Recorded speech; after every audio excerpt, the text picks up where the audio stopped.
Hello dear student, मैं हूँ आसिफ और आज का एनर्जी कंजर्वेशन में हमारा जो टॉपिक रहेगा वो है जो फर्नेस भट्टियों के प्रकार के बारे में आज हम डिस्कस करेंगे।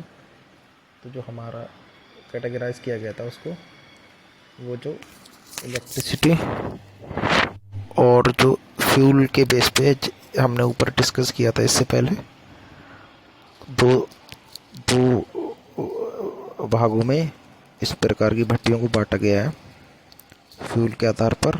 नंबर 1 तेल से चलने वाली, और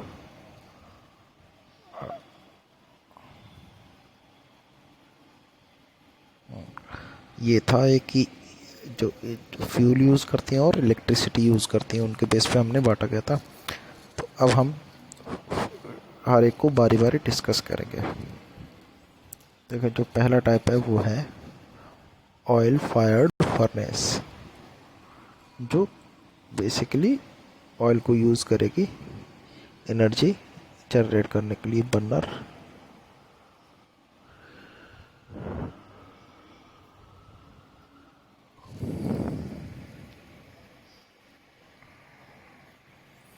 देखें, आप फिगर देख लें पहले इसका।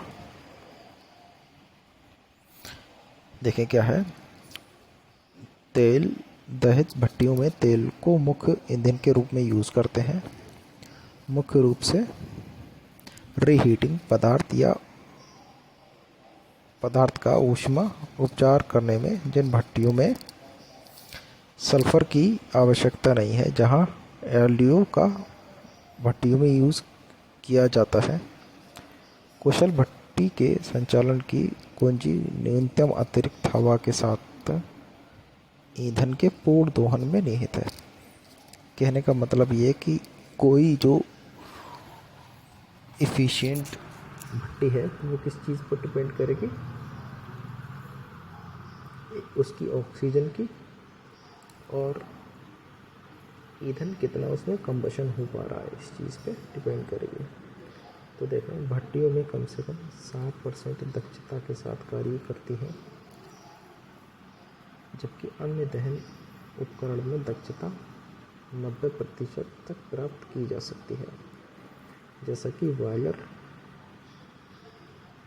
इसका कारण उच्च तापमान है जिस पर भट्टियां आवश्यक मांग को पूरा करने के लिए कार्य करती हैं।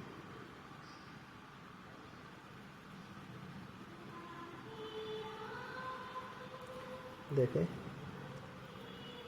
उदाहरण के लिए माना कि एक भट्टी स्टोव को 1200 डिग्री सेल्सियस तक गर्म करती है, तो 1200 डिग्री सेल्सियस पर बाहर जाने वाली गैसों के कारण ऊष्मा हानि होती है। फिर भी दक्षता में सुधार लाने के लिए कुछ तरीके अपनाए गए हैं, जैसा कि स्टोव को पहले गर्म करना, दहन वायु को पहले गर्म करना, अथवा हम कहने का मतलब ये है कि जो भट्टियाँ होती हैं वो उतनी इफ़िशिएंटली वर्क नहीं करती जिससे कि बॉयलर यूज़ करते हैं। बॉयलर इफ़िशिएंटली वर्क करते हैं, लेकिन फिर भी हम इनको यूज़ करते हैं क्योंकि हमें इसमें हाई टेम्परेचर की, जो हम बेसिकली जो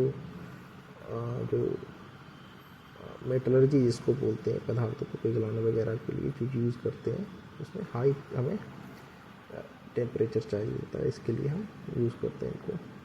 एवं भट्टी को रिफ्रैक्टिव चैम्बर को प्रतिरोधी पदार्थ का बनाए ताकि उच्च तापमान पर ऊष्मा को रोक सकें।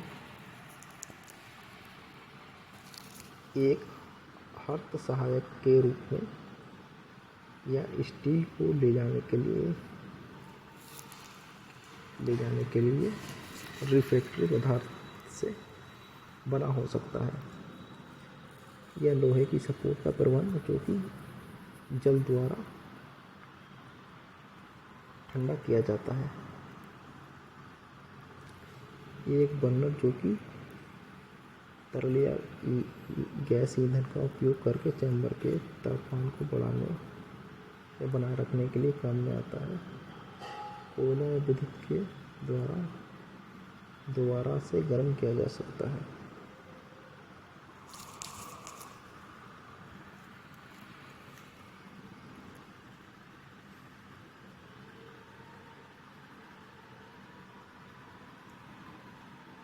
देखें, एक विधि के द्वारा दहन के उपरांत उत्पन्न होने वाली गैसों को बाहर किया जाता है। इस विधि के द्वारा स्टील का परिचय चैम्बर से स्टील को हटाना।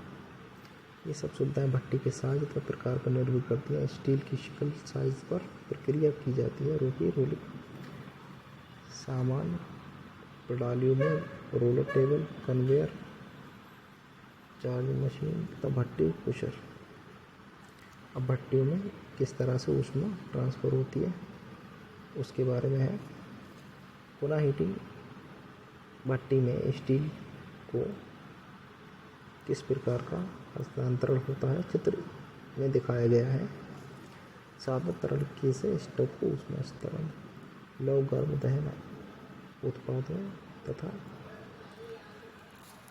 भट्टी की दीवारों छत से विकिरण के द्वारा, रेडिएशन के द्वारा मतलब स्टोव सतह पर गर्म गैसों के संचालन के संवहन के कारण। पुनः हीटिंग भट्टी में उच्च तापमान उत्पन्न होने पर ऊष्मा का हस्तांतरण मुख्य रूप से दीवार विकिरण के द्वारा होता है।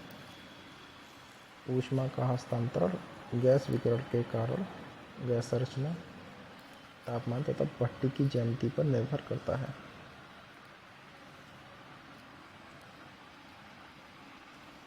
अब देखेंगे दिखाया गया है किस तरह से हीट का ट्रांसफ़र उसमें हो रहा है।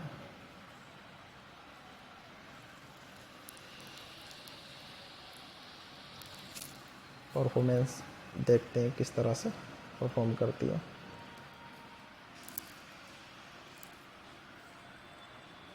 प्रक्रिया हीटिंग उपयंत्र जैसे कि भट्टियाँ, ओवन हीटर तथा भट्टों की ऊष्मा दक्षता पदार्थ को दी गई ऊष्मा तथा हीटिंग उपयंत्र को दी गई ऊष्मा का अनुपात है।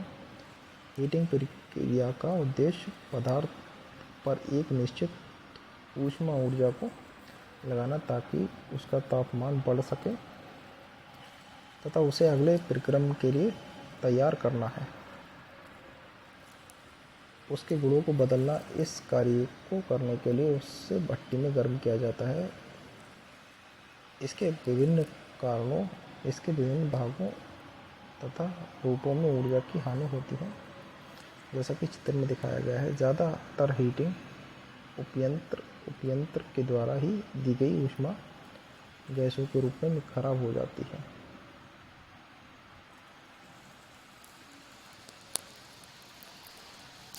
देखें कौन कौन सी ये जो एनर्जी जो लॉसेस हो रहे हैं वो यहाँ पे, एक तो फ्यूल लॉस इधर से हो गया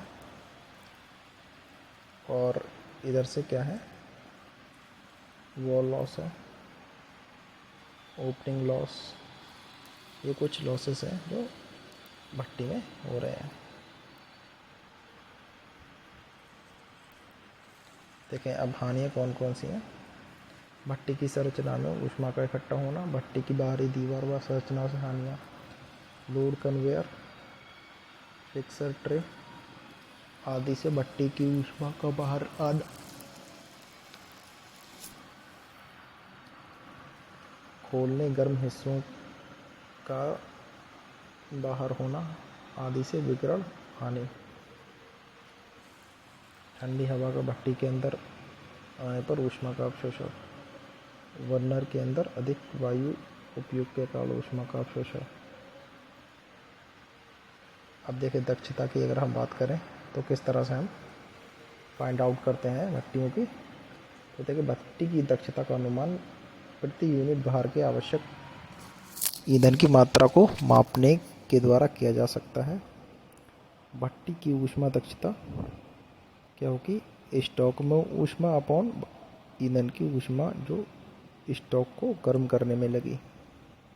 स्टोव को दी जाने वाली ऊष्मा Q की मात्रा Q equal to M/CP bracket T2 - T1 stove की ऊष्मा मात्रा अपॉन स्टोव का किलोग्राम भार CP, मध्यमान विशिष्ट ऊष्मा, और T क्या है, स्टोव का अंतिम वांछित तापमान डिग्री सेल्सियस, T2 स्टोव का भट्टी में प्रवेश करने से पहले तापमान।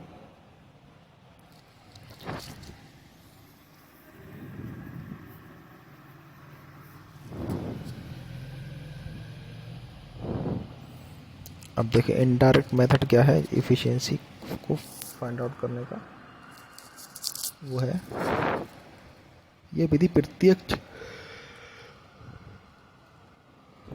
विधि के समान बॉयलर दक्षता का मूल्यांकन करने की विधि के समान है।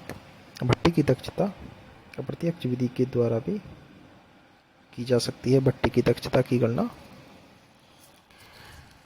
निम्न हानियाँ घटाने के बाद की जा सकती है, जैसे फ्लू गैसों में ऊष्मा हानि, फ्लू गैसों में नमी के कारण होने वाली हानि, भट्टी को खोलने के कारण होने वाली हानियाँ, भट्टी की दीवारों में होने वाली हानियाँ तथा अन्य जुड़ने वाली हानियों के कारण। प्रत्यक्ष विधि में भट्टी की दक्षता को निकालने के लिए मापदंड उनकी आवश्यकता, जैसे कि भट्टी के द्वारा 1 घंटे में होने वाली तेल की खपत, बन के निकलने वाला पदार्थ, वायु की अधिक मात्रा, फ्लू गैसों का तापमान, भट्टी के विभिन्न भागों का तापमान, स्किन तापमान, गर्म दहन वायु का तापमान, उपयंत्र जैसे कि इंफ्रारेड थर्मामीटर, ईंधन दक्षता मैनोमीटर, सतह थर्मोकपल तथा अन्य मापयंत्र जो उपरोक्त मापदंडों को माप सकें।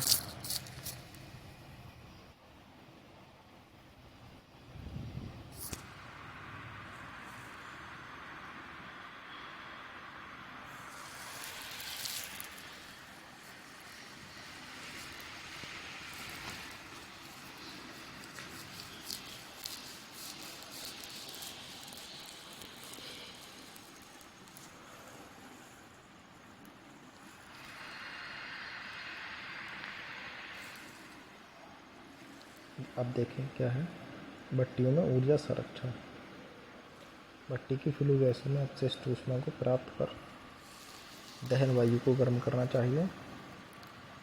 दहन वायु के 21 डिग्री सेल्सियस में वृद्धि के कारण 1% तेल ईंधन की बचत होगी। भट्टी में वायु की अधिक मात्रा को कंट्रोल करें। 10% वायु की अधिक मात्रा में हानि होने से भट्टी में 1% ईंधन की बचत होगी। सालाना 3000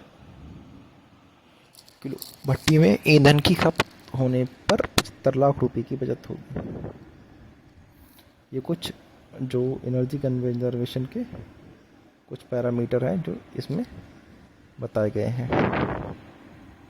लिड की सही डिज़ाइन के द्वारा पिघलाने वाली भट्टी तथा कार्य करने वाले ऑपरेटर को लिड को बंद करने की विधि को बताकर 10 से 20% तक होने वाली हानियों को कम किया जा सकता है।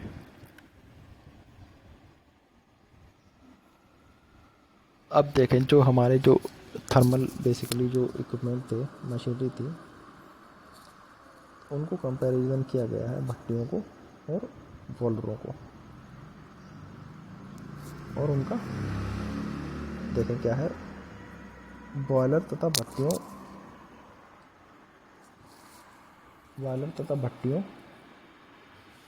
के मुख्य तथा कुशल उपयोग के लिए क्या करें और क्या ना करें। देखें क्या क्या है। संचालन प्रक्रिया। ठंडी स्थिति में बॉयलर को जलाते समय सही आकलन क्रिया का प्रयोग करना चाहिए। प्रत्येक दहन से पहले और बाद में सुनिश्चित करें शुरू में दहन बॉयलर को बंद करते समय हवा चित्र को खुला रखा जा सकता है। कालिक उड़ाना। बॉयलर ट्यूब की गर्मी का आदान प्रदान क्षमता को जारी रखने के लिए बॉयलर ट्यूब के लिए एक बार कालिक झटका करें। आग से बचाव के लिए कालिक उड़ाएं। धुआं। दहन की गुणवत्ता का आकलन करने के लिए हर समय चिमनी से निकलने वाले बॉयलर टंक से धुएं की जांच करें। कहने का मतलब है कि जो कंबशन हो रहा है वो किस हद तक हो रहा है, ये हम धुएं से उसके पता कर सकते हैं, उसकी धुएं से जांच करके। लुब्रिकेशन। सभी बॉयलर यांत्रिक भागों और कड़ी को समय के साथ अंतराल पर हमें लुब्रिकेट करना चाहिए ताकि जो फ्रिक्शन होता है फ्रिक्शन को कम करके हम उस लॉस से बच सकें। इमरजेंसी शटडाउन, बॉयलर में आपातकाल रोक की जांच सुनिश्चित करें। जो ईसीआर में स्थित है, काम कर रहा है। कंपनी सुरक्षा प्रबंध प्रणाली एसएमएस में वर्णित सुरक्षा दिनचर्या के अनुसार इनका परीक्षण करना चाहिए। रिसाव लीकेज, भाप प्रणाली में उनके उतार चढ़ाव वाले भाप के कारण रिसाव होने का खतरा रहता है। हर समय बॉयलर की दक्षता बनाए रखने के लिए जल्द से जल्द सभी रिसावों के भागों की जांच करें। फिर क्या है, भट्टी जांच। भट्टी के आसपास आग रोकने और ईंधन जलाने के लिए भट्टी पर जांच रखें। कोई भी दोष होने पर जल्दी से जल्दी उपस्थित होना चाहिए। अब कौन कौन सी बातें हैं जो नहीं करनी चाहिए हमें। पहला है ब्लो डाउन। कभी भी अधिक ब्लो डाउन न करें, क्योंकि अतिपूर्ति करने के लिए भरण जल प्रणाली वाले ड्रम में ठंडा पानी डालेगा, जिससे ऊष्मा क्षमता में कमी आएगी, बॉयलर में तनाव पैदा होगा। अब क्या है, अनयूजुअल ऑब्जर्वेशन। बॉयलर में किसी भी असामान्य अवलोकन से बचें, चाहे वो धुआं, कम गुणवत्ता या अन्य बॉयलर पैरामीटर हो। हमेशा बॉयलर से संबंधित बॉयलर गेज गिलास रख रखाव के लिए प्रक्रिया से संबंधित अध्ययन करें। ओवरलोड वाटर, फीड वाटर, जो वाटर हम यूज़ कर रहे हैं, किसी भी परिस्थिति में समुद्री जल का उपयोग नहीं करना चाहिए। अगर गर्म पात्र समुद्री जल से भरा होगा तो बंद कर दें, समस्या का निवारण करें।